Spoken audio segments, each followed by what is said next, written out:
guys, welcome to Summer TNPSC. இன்னைக்கு நாம என்ன டாபிக் பார்க்க போறோம் அப்படினு பார்த்தீங்கன்னா 6th ல இருக்கிற ஓகேங்களா மூணு டேர்ம்ல இருக்கிற இலக்கணம் எல்லாத்தையும் தான் வந்து ஒரே வீடியோல வந்து பார்க்க போறங்க. ஆல்ரெடி லெசன்ஸ் 1 to 9 வரைக்கும் நம்ம ஆல்ரெடி போஸ்ட் பண்ணியாச்சு. நீங்க பார்க்காதவங்க கீழ டிஸ்கிரிப்ஷன்ல வந்து லிங்க் கொடுக்கிறேன் பாருங்க ஓகேங்களா. இப்போ இந்த இலக்கணம் மட்டும் நம்ம முடிச்சிட்டோம்னா 6th வந்து கம்ப்ளீட்டா முடிஞ்சிரும். அடுத்து நம்ம 7th வந்து ஸ்டார்ட் பண்ணலாம் ஓகேங்களா. இலக்கணம் தமிழ் எழுத்துக்களின் வகை ஓகேங்களா, தொகை இது ரெண்டும் ஓகேங்களா. மொழியை எவ்வாறு பேசவும் எழுதவும் வேண்டும் என்பதை பற்றி இப்போ 6th வரும்போது எல்லாமே கொஞ்சம் பேசிக்காக தான் இருக்கும் ஓகேங்களா. ஸோ இதையும் நம்ம வந்து கண்டிப்பாக ஒரு சில டைம் வந்து நம்ம இதையும் நல்லாவே படிச்சுக்கணும் ஓகேங்களா. ஏதாவது ஒரு இடத்துல இங்கே சும்மா சிம்பிளாக கொடுக்கறது கூட நம்ம எக்ஸாம் டைமில் போயிட்டு நம்ம இது என்ன சிம்பிளாக அதாவது சிம்பிளாக தானே இருக்குது அப்படின்னு சொல்லிட்டு நம்ம ஆப்ஷன்ஸில் வரும்போது ஈஸி தான் அப்படின்னு சொல்லிட்டு ஏதோ ஒரு ஆப்ஷன்ஸ் வந்து நம்ம ஏதோ ஒரு ஞாபகத்தில் நம்ம கிளிக் பண்ணிடுவோம். இது நமக்கு தெரிஞ்ச கொஷின் அப்படின்னு சொல்லிட்டு ஓகேங்களா. ஸோ எல்லாத்துக்குமே 4 ஆப்ஷனையும் நல்லா பார்த்துட்டு கொஷினை வந்து 1க்கு 2 டைம் வந்து படிச்சுட்டு அதுக்கப்புறம் ஆப்ஷன்ஸ் வந்து நீங்கள் வந்து கிளிக் பண்ணுங்க ஓகேங்களா. ஒரே மாதிரி இருக்கும் ஓகேங்களா, சின்ன சின்ன டிஃப்ரென்ஸ் தான் வந்து இருக்கும். ஆனால் நான் இதுதான் நினச்சி பண்ணேன் ஆனால் இந்த மாதிரி மாறிடுச்சு அப்படின்ற மாதிரி நிறைய வந்து நானே ஃபீல் பண்ணியிருக்கேன் ஓகேங்களா. ஸோ அதனால் இலக்கணம் பொறுத்த வரைக்கும் நம்ம கேர்ஃபுல்லாக தான் வந்து ரொம்ப கேர்ஃபுல்லாக ஹேண்டில் பண்ணி ஆகணும். ஸோ தெளிவாகவும் படிச்சுக்கணும் ஓகேங்களா. ஒரு டைம் நீங்கள் இலக்கணம் தெளிவாக படிச்சிட்டீங்கன்னா ஓகேங்களா, நீங்கள் எப்போயுமே வந்து நீங்கள் படிக்கவே தேவையில்லை. அந்த அளவுக்கு இலக்கணம் வந்து எப்பவுமே ஸ்டோர் ஆகி இருக்கும் ஓகேங்களா. மொழியை எவ்வாறு பேசவும் எழுதவும் வேண்டும் என்பதை பற்றிய வரையறையே இலக்கணம்னு சொல்றாங்க ஓகேங்களா. தமிழ் மொழியினுடைய இலக்கண வகைகள் எத்தனை? 5. தமிழ் மொழியினுடைய இலக்கண வகை 5 ஓகேங்களா. இது ஒரு ஒன்வேர்ட் தான். எழுத்திலக்கணம், சொல்லிலக்கணம், பொருள் இலக்கணம், யாப்பிலக்கணம், அணி. எழுத்து, சொல், பொருள், யாப்பு, அணி ஓகேங்களா. ஒளி வடிவமாக எழுதப்படுவதும் வரி வடிவமாக எழுதப்படுவதும் எழுத்து. ஒளி வடிவமும் நம்ம பேசுறோம், அதே மாதிரி எழுதுறோம் ஓகேங்களா. அதுதான் எழுத்து. உயிருக்கு முதன்மையானது எது? காற்று. இயல்பாக காற்று வெளிப்படும் போது பிறப்பவை தான் வந்து உயிர் எழுத்துக்கள். காற்று வந்து வெளிப்படும் போது அப்படின்னு சொல்றாங்க இல்லையா, அப்படி வரும்போது வர எழுத்துக்கள் தான் உயிர் எழுத்துக்கள். 12 உயிரெழுத்துக்களும் பிறப்பதற்குரிய செயல்பாடுகள் என்னன்னா, இந்த 12 உயிரெழுத்துக்கள் நம்ம படிக்கிறோம் இல்லைங்களா.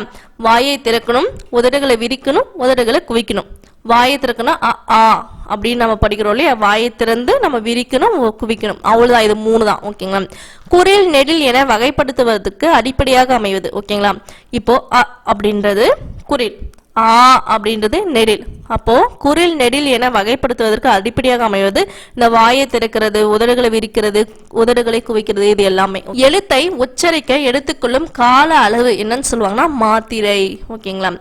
எழுத்தை வந்து உச்சரிக்கிறதுக்கு ஷார்ட்டா முடிஞ்சதுன்னா ஒரே மாத்திரை, கொஞ்சம் லென்த்தா போச்சுன்னா 2 மாத்திரை, அந்த மாதிரி ஓகேங்களா. குறில் எழுத்தை ஒலிக்கும் கால அளவு ஒரு மாத்திரை. அப்படின்றது ஒரு மாத்திரை, கா அப்படின்றது ஒரு மாத்திரை. இதே நெடில் எழுத்தை ஒலிக்கும் கால அளவு 2 மாத்திரை. இல்ல கா அதுக்கெல்லாம் வந்து 2 மாத்திரை. மெய் என்பதன் பொருள் உடம்பு ஓகேங்களா. மெய் அப்படின்றது உடம்பு, அதாவது புள்ளி வச்சும் வரும் இல்லைங்களா, அது எல்லாமே மெய்ன்னு சொல்லுவாங்க. மெய் எழுத்துக்களை ஒலிக்க இன்றியமையாதது என்னன்னா உடல் இயக்கத்தின் பங்கு. உயிர்மை எழுத்துக்களின் 2 வகை. உயிர்மை எழுத்துக்கள் வந்து 2 வகை இருக்கும். உயிர்மை குறில், உயிர்மை நெடில். தனி எழுத்தாக விளங்குவது ஆயுத எழுத்து. அக்கு என்பது ஆயுத எழுத்து. ஆயுத எழுத்தை ஒலிக்க ஆகும் கால அளவு வந்து அரை மாத்திரை. ஆயுத எழுத்து அப்படின்னா இக்கு, இங்கு அப்படின்னு வரும் இல்லையா மெய் எழுத்துக்கள், அதுக்கெல்லாம் வந்து அரை மாத்திரை வரும். அதே மாதிரி அக்கு அப்படின்றதுக்கு வந்து அரை மாத்திரை ஓகேங்களா. ஆயுத எழுத்தை ஒலிக்க ஆகும் கால அளவு அரை மாத்திரை. முதலெழுத்தும் சார்பெழுத்தும். தமிழ் எழுத்துக்கள் 2 வகைப்படும். இங்க பாருங்க, தமிழ் மொழியின் இலக்கண வகை தான் 5. இதே தமிழ் எழுத்துக்கள் அப்படின்னு வந்துச்சு அப்படின்னா 2 வகைப்படும். முதல் எழுத்து, சார்பெழுத்து ஓகேங்களா. இப்போ முதல் எழுத்துக்கள் எதுன்னு பாத்தீங்கன்னா உயிர் எழுத்துக்கள் 12 ஓகேங்களா. உயிர் எழுத்து 12 ஐ ஓகேங்களா. மெய் எழுத்துக்கள் 18 இக்கு, இங்கு, இச்சு ஓகேங்களா. உயிர் எழுத்துக்கள், மெய் எழுத்துக்கள்.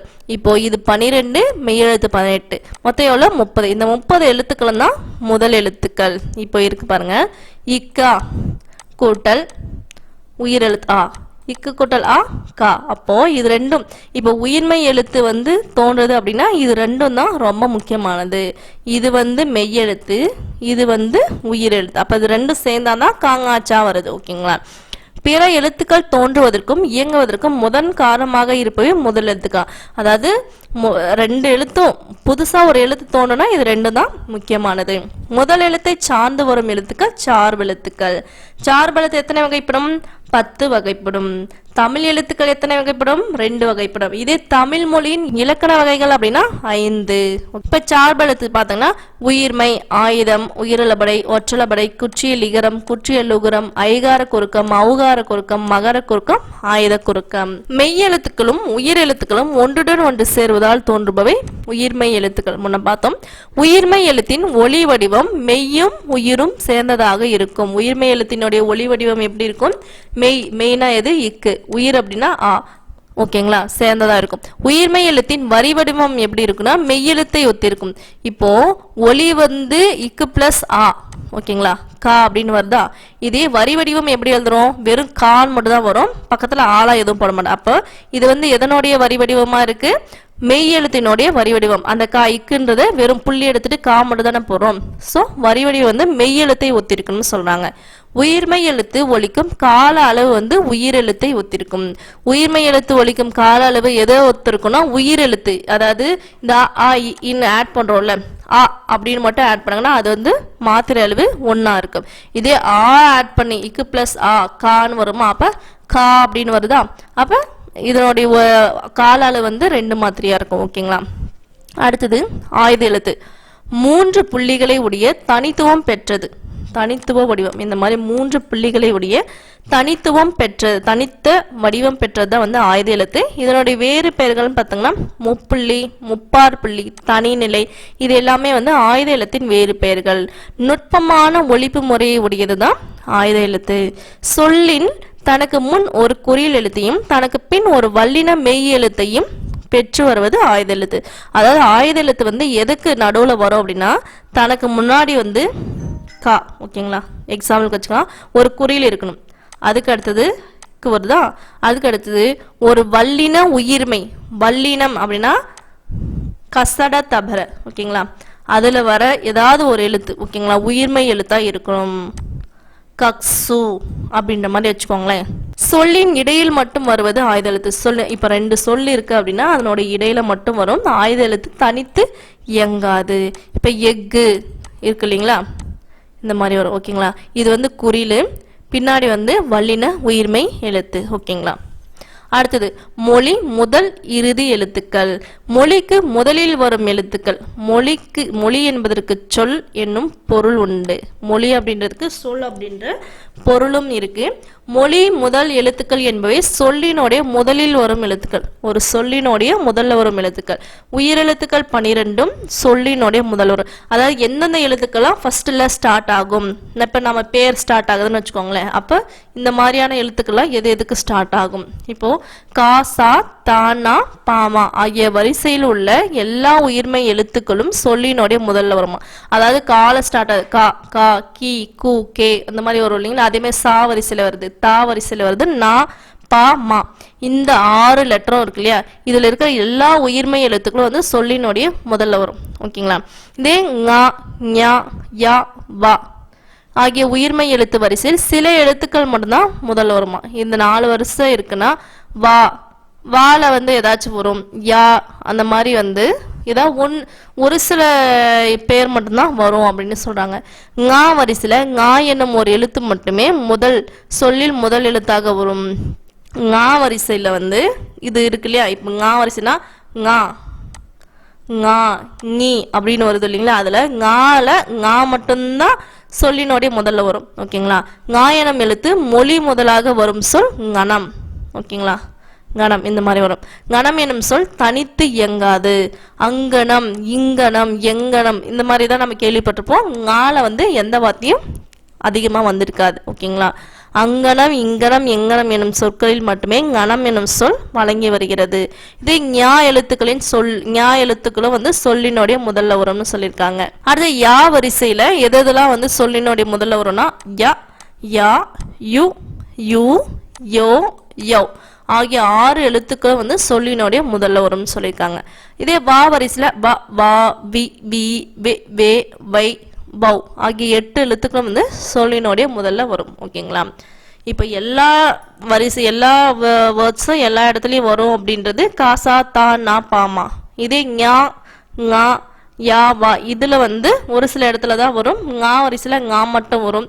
ஓகேங்களா, அதுவுமே வந்து தனித்து வராது, ஏதோட ஒரு சொல்லோட வரும். அங்கனம் இங்கனம் அப்படின்னு சொல்லிட்டு வரும். ஓகேங்களா, இது ஞா வரிசையிலும் ஞா எழுத்துக்களும் சொல்லினோடைய முதல்ல வரும். யா வரிசையில இந்த லெட்டர்ஸ்ல 6 எழுத்துக்கள் வருது, வா வரிசையில 8 எழுத்துக்கள் வருது. ஓகேங்களா, அடுத்தது மொழிக்கு முதலில் வராத எழுத்துக்கள். எந்தெந்த லெட்டர்லாம் வந்து மொழிக்கு முன்னாடி வராது, இதுல வந்து ஸ்டார்ட் ஆகாது அப்படின்னு பார்த்தீங்கன்னா மெய்யெழுத்துக்கள் 18 சொல்லினுடைய முதல்ல வராது.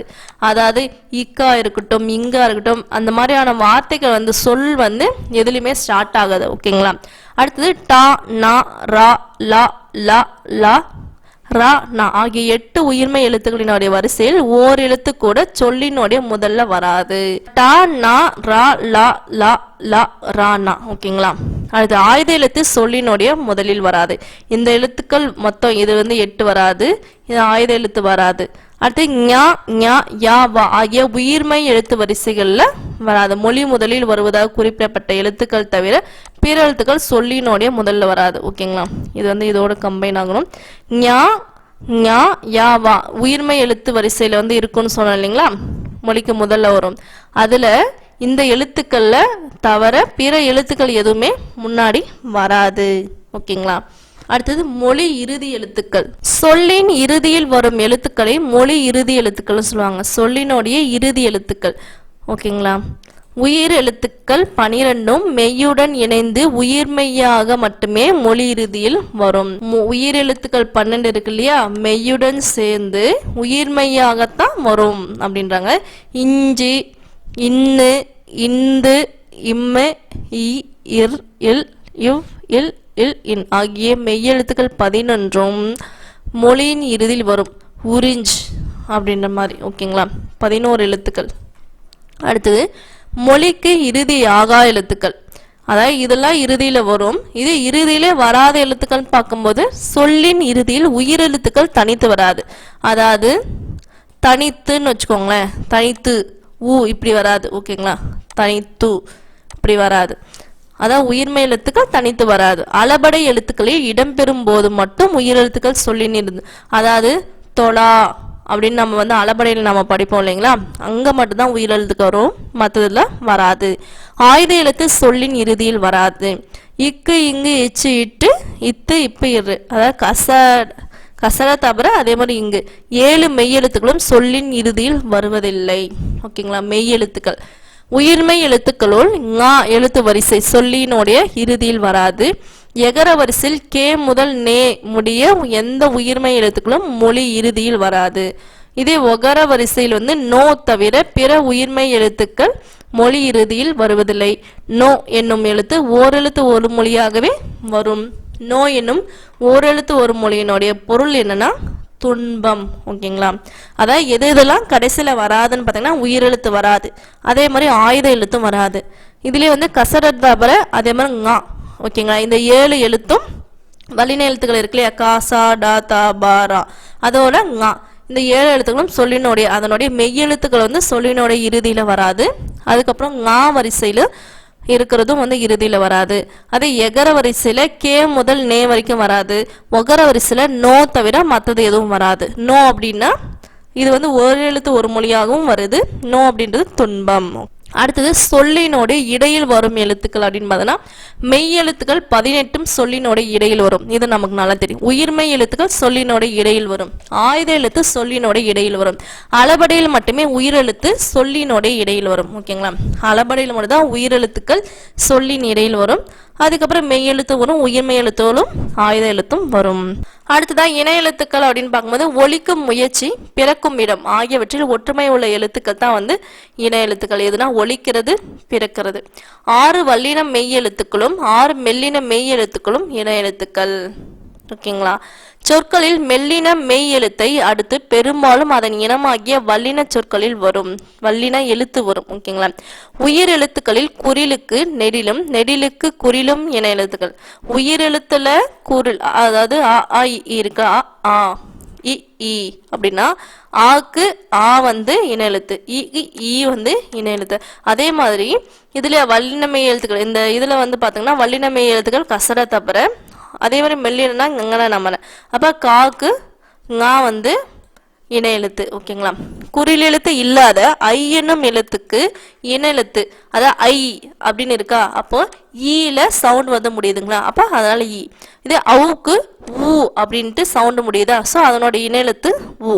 அளபடியில் மட்டும் நெடிலை தொடர்ந்து அதன் இனமாகிய உயிர்குறில் எழுத்து சேர்ந்து வரும். அளபடியில மட்டும் நெடில தொடர்ந்து அதனுடைய அதற்கு இனமான உயிர் குறில் வந்து வரும்னு சொல்றாங்க. இன எழுத்து இல்லாத எழுத்து எதுனா ஆயுத எழுத்து. இப்போ இதுல வந்து ஆப்ஷன்ஸ்ல வந்து கொடுப்பாங்க, கீழ்கண்டவற்றில் இன எழுத்து இல்லாத எழுத்து எது அப்படின்னு சொல்லிட்டு கொடுப்பாங்க. ஓகேங்களா? அந்த மாதிரி இது பண்ணும்போது ஆயுத எழுத்தை நீங்க சூஸ் பண்ணணும். ஓகேங்களா? அடுத்து மயங்கொலிகள். இது எல்லாமே வந்து சிம்பிளா இங்க என்ன அப்படின்றது கொடுத்துருக்காங்க. பின்வரும் அதாவது 7th 8th 9th அந்த மாதிரி இது பண்ணும்போது பிரீஃபா கொடுப்பாங்க. ஓகேங்களா? மயங்கொலிகள் உச்சரிப்பில் சிறிதளவு மட்டுமே வேறுபாடு உள்ள ஒலிகள் மயங்கொலிகள். மயங்கொலி எழுத்துக்கள் மொத்தம் எத்தனை? 8. மயங்கொலி எத்தனை? 8. என்னென்னா 4 3 இருக்கு. 3 சொல்லினா 2 சொல்லினா அதுக்கு அடுத்து நா, லால குண்டுலா சிறப்புலா பள்ளிக்கு வரலா, அடுத்தது ரா ரா. ஓகேங்களா? நாவின் நுனி மேல்வாய் அன்னத்தின் நடுப்பகுதியை தொடுவதால் பிறக்கும் எழுத்துக்கள் நகரம். 3 சொல்லினா. ஓகேங்களா? நாவினுடைய நுனி அன்னத்தினுடைய நடுப்பகுதி. இதே நாவின் நுனி மேல்வாய் அன்னத்தின் முன்பகுதியை தொடுவதால் பிறக்கும் எழுத்து வந்து நகரம். நடுப்பகுதினா 3 சொல்லினா, முன்பகுதினா 2 சொல்லினா. நாவின் நுனி மேல்வாய் பல்லின் அடிப்பகுதி. ஓகேங்களா? அடிப்பகுதியை தொடுவதால் இது பண்றது இந்த நா. ஓகேங்களா? நகரத்துக்கு வர நா. டகரத்தை அடுத்து வரும் நகரம் தன்னகரம். தகரத்தை அடுத்து வரும் நகரம் தன்னகரம். ரகரத்தை அடுத்து வரும் நகரம் ரன்னகரம். அதாவது டாக்கு அப்புறம் 3 சொல்லினா வரும், தாக்கு அப்புறம் இந்த நா வரும். ஓகேங்களா? நகரத்துக்கு வரனா. ரகரத்துக்கு அப்புறம் 2 சொல்லினா வரும்னு சொல்றாங்க. ஓகேங்களா? அடுத்து பொருள் வேறுபாடு. வானம் வெடி, பனி வேலை. வானம் ஆகாயம், பனி குளிர்ச்சி. நாவின் இரு பக்கங்கள் தடித்து மேல் பற்களின் அழியை தொடுவதால் பிறக்கும் எழுத்து லகரம். நாவினோடைய இரு பக்கங்கள் வந்து தடித்து பற்களினுடைய அழியை தொடுவதால் வருது எதுனா குண்டுலா. ஓகேங்களா? இது வந்து நம்ம குண்டுலான்னு சொல்லுவோமா, ஸோ குண்டா இருக்கிறத எப்படி சொல்லுவோம்? தடித்து தடித்து இருக்குவாங்களா, ஸோ தடித்து பற்களினுடைய அடியை வந்து தொடுவது. ஓகேங்களா? அடி வரைக்கும் சாப்பிடுவாங்க, தடித்து தடித்து இருக்கிறாங்க, குண்டா இருக்கிறாங்க அப்படின்னு மாதிரி நம்பிச்சுக்கோங்க. பற்களின் அடியை தொடுவதால் பிறக்கும் எழுத்து. நாவின் இரு பக்கங்கள் தடித்து மேல் அன்னத்தின் நடுப்பகுதியை தொடுவதால் பிறக்கும் எழுத்து லா, பள்ளிக்கு வரலாம். ஓகேங்களா? பொது லகரம் எனப்படும் எழுத்து லா. அதாவது இந்த பள்ளிக்கு வர லா எதை சொல்லுவாங்க, என்னன்னு சொல்லுவாங்கன்னா பொது லகரம்னு சொல்லுவாங்க. நாவின் நுனி மேல் நோக்கி வளைந்து வருடுவதால், அதாவது லா. ஓகேங்களா? மகிழன் அப்படின்னு வருதா, வளைந்து. ஓகேங்களா? வளைந்து வர்றதுனால வர்றது. ஓகேங்களா? பழம் அப்படின்னு சொல்லிட்டு வளைந்து கொடுக்கும் இல்லையா, அது லகரம். ஒரே இடத்தில் ஒலிக்கப்படுபவை வந்து லகரமும் லகரமும். ஓகேங்களா? எது இந்த லா, பள்ளிக்கு வர லாவும் பழத்துக்கு வர லாவும் வந்து ஒரே இடத்துல ஒலிக்கப்படும். தமிழுக்கே சிறப்பானது என்பதால் இதனை சிறப்பு லகரம் அப்படின்னு சொன்னது. இந்த லா வந்து சிறப்பு லகரம் என்று அழைக்கின்றோம். பொருள் வேறுபாடு பார்த்தோம்னா விலை அப்படின்னா பொருளினுடைய மதிப்பு. இதே விலை இந்த லா அப்படின்னா உண்டாக்குதல். இதே இந்த லா பள்ளிக்கு பழத்துக்கு வரலான்னு பார்த்தீங்கன்னா விரும்பு. இலை செடியினோட இலை, இலை அப்படின்னா மெலிந்து போதல். இந்த இலைக்கு நூல் இலை. நாவின் நுனி மேலன்னத்தில் முதல் பகுதியை தொட்டு வருடுவதால் பிறக்கும் எழுத்து வந்து ரகரம். இது வந்து தொட்டு வருடுறது. ஓகேங்களா? இது இடையின எழுத்து என்பதால் இடையின ரகரம் அப்படின்னு சொல்றாங்க. இது வந்து அதாவது யரளா வளல அப்படின்றது இடையின எழுத்துக்களா, ஸோ அதுல வர ரா வந்து இடையின ரகரம்னு சொல்றாங்க. ஓகேங்களா? நாவின் நுனி மேல் அன்னத்தின் மையப்பகுதியை உரசுறது. ஓகேங்களா? உரசுதல் அப்படின்றதுக்கு வந்து எழுத்து ரகரம். இது வல்லின எழுத்து என்பதால் வல்லின ரகரம்னு சொல்றாங்க. ஓகேங்களா?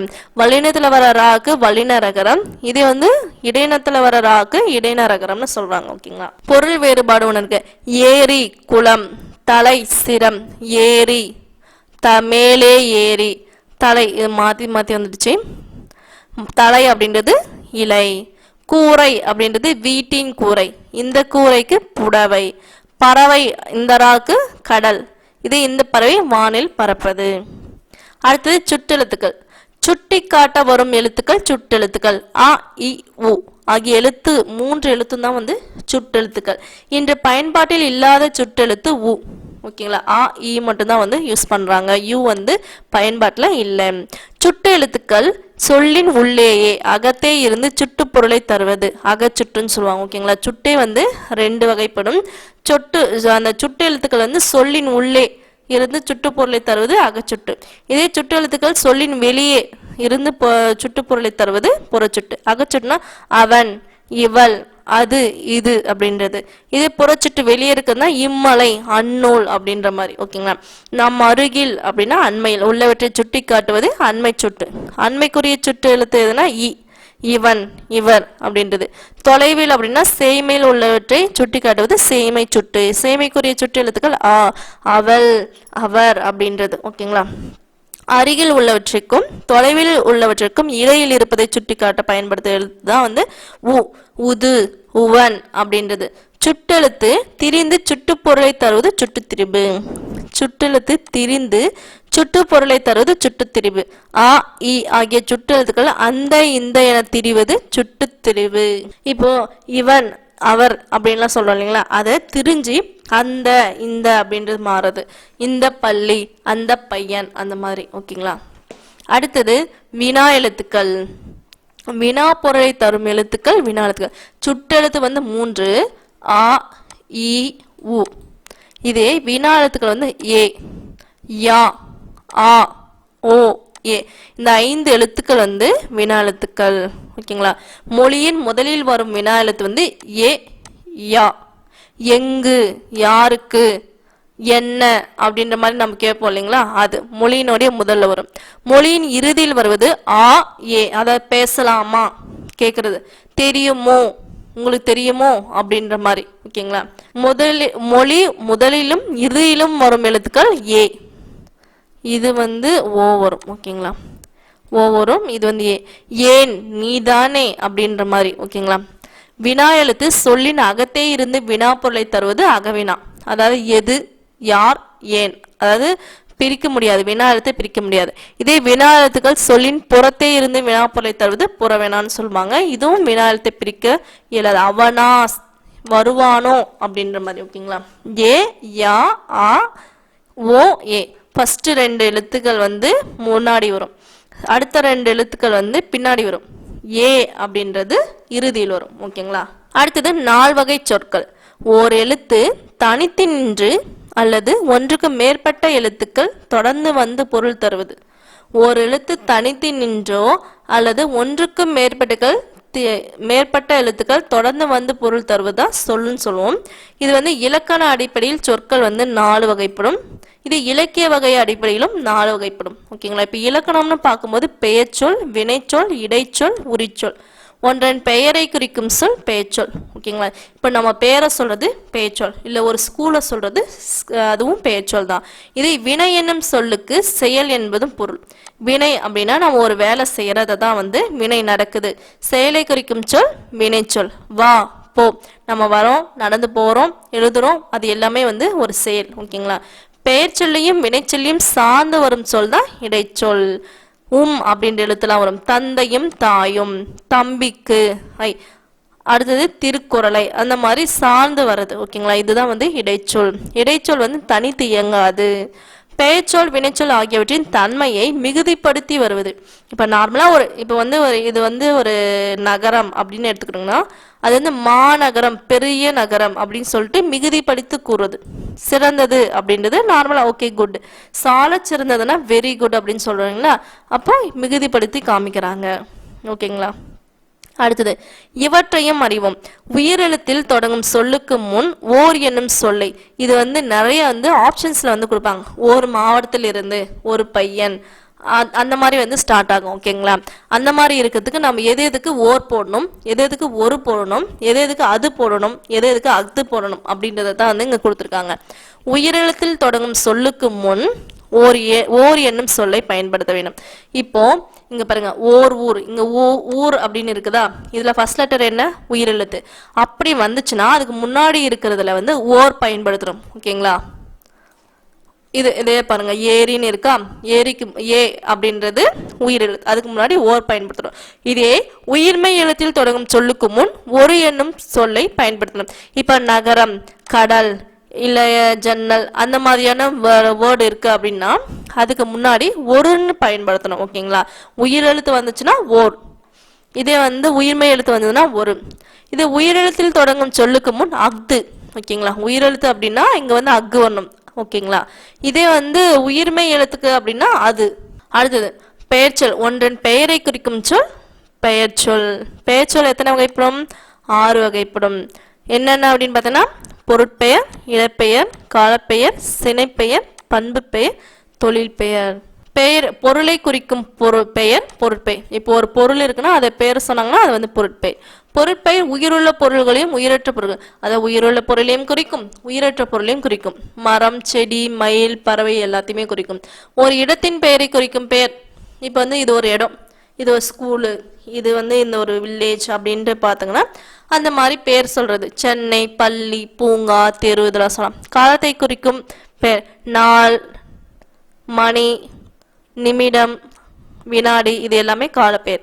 பொருளின் உறுப்பை குறிக்கும் பெயர் சினைப்பெயர். இப்போ ஒரு செடி இருக்குன்னு வச்சுக்கோங்களேன், அதுல இருக்கிற இலை, பூ அந்த மாதிரிலாம் வரும் இல்லைங்களா, அது எல்லாமே அதனுடைய உறுப்பை குறிக்கிறது. இதே பொருளினுடைய பண்பை குறிக்கும் பெயர், அது வட்டமா இருக்கா, சதுரமா இருக்கா, கருப்பு நிறத்துல இருக்கா, செம்மையா இருக்கா அப்படின்னு சொல்லிட்டு பண்பை குறிக்கிறது. ஓகேங்களா, தொழிலை குறிக்கும் பெயர்.